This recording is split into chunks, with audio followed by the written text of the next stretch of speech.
জিনেরা মিষ্টি খায়, আবার কিনেও নিয়ে যায়, তা শুধু আবার দোকানিরাই দেখতে পায়।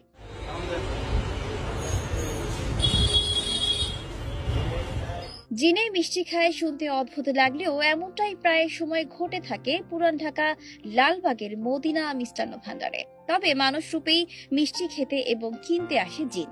তবে জিনদের শুধু দোকানের কর্মচারীরাই জেনে থাকেন। দেখতে মানুষের মতো হলেও ব্যতিক্রমী সুগন্ধি ব্যবহার করে মিষ্টি কিনতে আসলে দোকান জুড়ে সুঘ্রাণ ছড়িয়ে যায়। শুনতে অবিশ্বাস্য মনে হলেও ঘটনাটি সত্য। প্রায় অনেক বছর ধরেই জিন এসে মিষ্টি খাচ্ছে এবং ক্রয় করে নিয়ে যাচ্ছে। তবে সবার চোখে এটি ধরা দেয় না। দিন বাড়ছে আর জিনদের মিষ্টির চাহিদা বাড়ছে বলে জানান দোকানের কর্মচারী জানান, নরম মিষ্টি যেমন ছানা, চমচম, মালাই চপ, কাশ্মীরি হালুয়া এগুলো বেশি পছন্দ করে জিনরা। মিষ্টিও খায়, জিনে মসজিদে নামাজও পড়ে। এটা বাস্তব প্রমাণ হলো, আপনি দুইটা জিনিস প্রমাণ পাবেন। জিনের কোনো ছায়া পাবেন না, এবং জিনের যে মানুষের পায়ের পাতাটা সামনের দিকে, জিনের পাতা উল্টা দিকে। মদিনায় খায় কিনা সেটা জানি না, কিন্তু অনেক সময় খায় নিয়ে যায়, এটা সত্য।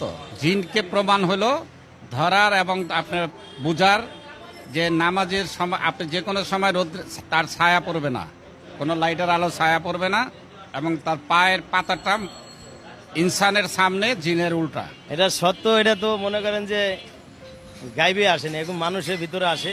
এরা দেখতে অন্যরকম লাগে, এখন শরীরে থেকে অন্যরকম সেন বাস আসে, কিন্তু মানুষের মতন এখন বোঝা যাবে না যে এরা জিন বা এরকম কিছু, এরকম বোঝা যাবে না।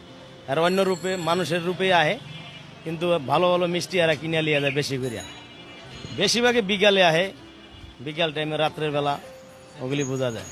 ব্যতিক্রম মানুষের ভিতরে ওরকম বোঝা যায়, কিন্তু মানুষের যেরকম সেন আতর ব্যবহার করলে বোঝা যায় যে এরকম একটা দেখা করছে আরো বেশি আহে। সবসময় আগের থেকে অন্যরকম বেশি সেন বাসা আহে, যে বোঝা যায় যে চেহারা সব দিকে অন্যরকম বেশি আগের থেকে ভালো লাগে। করে যেরকম ভালো যেগুলি ওগুলি কিনে নেয় বেশি, দামি দামি মিষ্টি, সব মিষ্টি ওগুলি, ছানা, ভালো মালাই চপ, জাফরান এগুলি বেশি বেশি, কাশ্মীরি হালুয়া, এগুলি নাই বেশি। এরা না না ওরকম টাকা পয়সা রাখা যায় না, মানুষ ওরকম দামে কিনে নেয়, মানুষের ভিতর বিল দেওয়া যায় না। বোঝার কোনো উপায় নেই, আলাদাভাবে কোনো বোঝার কোনো সিস্টেম নাই। এটা সত্য।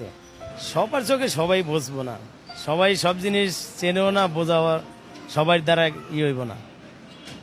বলি যারা ওই থাকে ওরকম ওরা বুঝতে পারবো যে না, এটা মানুষের থেকে এরকম বাস হওয়ার কোনো নাই, আগের দ্বারা আলাদাভাবে ওরকম থাকে আগের কাছে।